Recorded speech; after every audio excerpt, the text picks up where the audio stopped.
ପିଲାମାନେ ଆଜି ଭିଡ଼ିଓରେ ସୁନ୍ଦର ରଚନାଟିଏ ପ୍ରସ୍ତୁତ କରିଛି, ଯାହାର ବିଷୟବସ୍ତୁ ରହିଛି ପ୍ଲାଷ୍ଟିକ ପ୍ରଦୂଷଣ ଓ ଏହାର ନିରାକରଣ। ସର୍ବପ୍ରଥମେ ଉପକ୍ରମ। ଏକଦା ଆଧୁନିକ ଉଦ୍ଭାବନର ଏକ ଆଶ୍ଚର୍ଯ୍ୟ ଭାବରେ ପରିଚିତ ପ୍ଲାଷ୍ଟିକ ବର୍ତ୍ତମାନ ଏକ ଶସ୍ତା ଏବଂ ସ୍ଥାୟୀ ପଦାର୍ଥ ଭାବରେ ମନୁଷ୍ୟର ଦୈନନ୍ଦିନ ଜୀବନର ପ୍ରତ୍ୟେକ କ୍ଷେତ୍ରରେ ଅତି ଆବଶ୍ୟକ ହୋଇଯାଇଛି। କିନ୍ତୁ ବର୍ତ୍ତମାନ ସେହି ଶସ୍ତା ଓ ସୁବିଧାଜନକ ପ୍ଲାଷ୍ଟିକ ଏବେ ସମଗ୍ର ଜୀବଜଗତ ପାଇଁ କାଳର କରାଳ ଛାୟା ପାଲଟିଛି। ପ୍ଲାଷ୍ଟିକ ପ୍ରଦୂଷଣ ଆମର ନଦୀଗୁଡ଼ିକୁ ଶ୍ୱାସରୁଦ୍ଧ କରୁଛି, ମହାସାଗରକୁ ଦୂଷିତ କରୁଛି ଏବଂ ଜୀବନର ସନ୍ତୁଳନକୁ ବ୍ୟାହତ କରୁଛି। ଯେଉଁ ସବୁଜ ସୁନ୍ଦର ଏବଂ ସ୍ୱଚ୍ଛ ପରିବେଶ ମାନବ ସଭ୍ୟତାକୁ ଜନ୍ମ ଦେଇଥିଲା, ତାହା ବର୍ତ୍ତମାନ ଧ୍ୱଂସ ହେବାକୁ ବସିଲାଣି। ମାନବ ଚତୁରତାର ସହିତ ସୃଷ୍ଟି କରିଥିବା ଏହି ସମସ୍ୟା ବର୍ତ୍ତମାନ କରାଳ ରୂପ ନେବାକୁ ବସିଲାଣି, ଯାହାର ନିରାକରଣ ମାନବ ସଭ୍ୟତା ପାଇଁ ଅତ୍ୟନ୍ତ ଗୁରୁତ୍ୱପୂର୍ଣ୍ଣ ଅଟେ। ପ୍ଲାଷ୍ଟିକ ପ୍ରଦୂଷଣ କିପରି ହୁଏ? ପ୍ଲାଷ୍ଟିକ ପ୍ରଦୂଷଣର ଅର୍ଥ ହେଉଛି ଆମ ପରିବେଶରେ ପ୍ଲାଷ୍ଟିକ ଆବର୍ଜନା ଜମା ହେବାକୁ ବୁଝାଏ, ଯାହାଦ୍ୱାରା ପରିବେଶ, ବନ୍ୟପ୍ରାଣୀ, ସାମୁଦ୍ରିକ ଜୀବ, ଗୃହପାଳିତ ପଶୁପକ୍ଷୀ ଏବଂ ମାନବ ସ୍ୱାସ୍ଥ୍ୟ ଉପରେ କୁପ୍ରଭାବ ପକାଇଥାଏ। ପ୍ଲାଷ୍ଟିକ ଭାଙ୍ଗିଯାଇ ଛୋଟ ଛୋଟ ଖଣ୍ଡ ବା ମାଇକ୍ରୋପ୍ଲାଷ୍ଟିକରେ ପରିଣତ ହୁଏ, ଯାହା ପୃଥିବୀର କୋଣ ଅନୁକୋଣରେ ମଧ୍ୟ ପ୍ରବେଶ କରେ।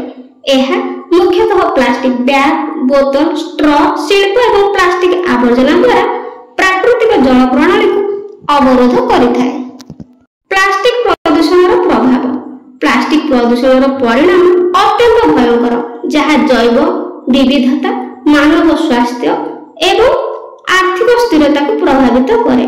ପ୍ରତିବର୍ଷ 1 ନିୟୁତରୁ ଅଧିକ ସାମୁଦ୍ରିକ ପକ୍ଷୀ ଏବଂ 1 ଲକ୍ଷ ସାମୁଦ୍ରିକ ସ୍ତନ୍ୟପାୟୀ ପ୍ଲାଷ୍ଟିକ ଗ୍ରହଣ କରନ୍ତି। ପ୍ଲାଷ୍ଟିକ ବର୍ଜ୍ୟବସ୍ତୁ ମଧ୍ୟରେ ଫସିଯାଇ କିମ୍ବା ଛନ୍ଦି ହୋଇ ମୃତ୍ୟୁବରଣ କରନ୍ତି। ଗାଈ ପରି ଗୃହପାଳିତ ଜୀବ ପ୍ଲାଷ୍ଟିକକୁ ଖାଇ ଗୁରୁତର ସ୍ୱାସ୍ଥ୍ୟ ସମସ୍ୟାର ସମ୍ମୁଖୀନ ହେବା ସହ ମୃତ୍ୟୁବରଣ କରୁଛନ୍ତି। ମାନବ ସ୍ୱାସ୍ଥ୍ୟ ଉପରେ ପ୍ରଭାବ। ମାନବ ରକ୍ତ, ଫୁସଫୁସ ଏବଂ ଖାଦ୍ୟ ନଳୀରେ ମାଇକ୍ରୋପ୍ଲାଷ୍ଟିକ ମିଳୁଛି, ଯାହା ଦୀର୍ଘକାଳୀନ ସ୍ୱାସ୍ଥ୍ୟ ସମସ୍ୟା ସୃଷ୍ଟି କରୁଛି।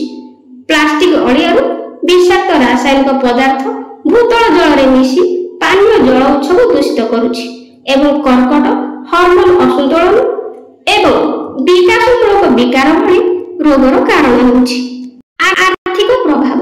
ବିଶ୍ୱ ବ୍ୟାଙ୍କ ଆକଳନ କରିଛି ଯେ ପ୍ଲାଷ୍ଟିକ ପ୍ରଦୂଷଣ ସାମୁଦ୍ରିକ ପରିସଂସ୍ଥାକୁ ବାର୍ଷିକ $13 ବିଲିୟନ କ୍ଷତି ପହଞ୍ଚାଏ, ଯାହା ମତ୍ସ୍ୟ ଓ ପର୍ଯ୍ୟଟନ ଶିଳ୍ପକୁ ପ୍ରଭାବିତ କରେ। ଦେଶଗୁଡ଼ିକ ସଫେଇ ପ୍ରୟାସରେ କୋଟି କୋଟି ଟଙ୍କା ଖର୍ଚ୍ଚ କରୁଛନ୍ତି, ତଥାପି ଦ୍ରୁତ ପ୍ଲାଷ୍ଟିକ ଉତ୍ପାଦନ ଏବଂ ବ୍ୟବହାର ଯୋଗୁଁ ଏହି ସମସ୍ୟା ବୃଦ୍ଧି ପାଇବାରେ ଲାଗିଛି। ପ୍ଲାଷ୍ଟିକ ପ୍ରଦୂଷଣକୁ ହ୍ରାସ କରିବା ପାଇଁ ପଦକ୍ଷେପ।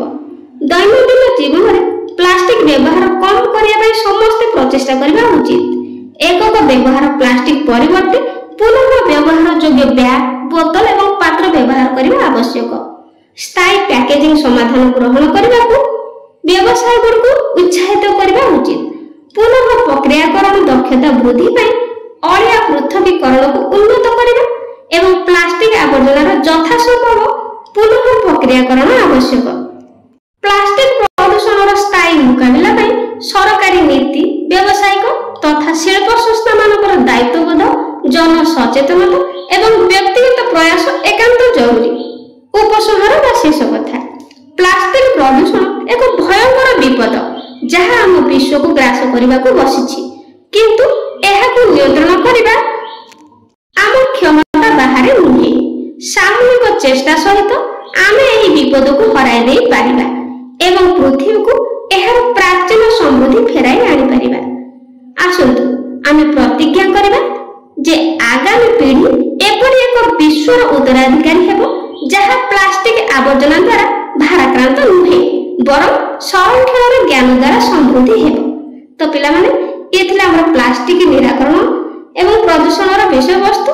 ତ ଭିଡ଼ିଓଟି କେମିତି ଲାଗିଲା କମେଣ୍ଟରେ ନିଶ୍ଚୟ ଜଣାଇବ ଏବଂ ଭଲ ଲାଗିଥିଲେ ଲାଇକ୍ କରିଦେବ। ଆଜି ପାଇଁ ରହୁଛି, ଧନ୍ୟବାଦ।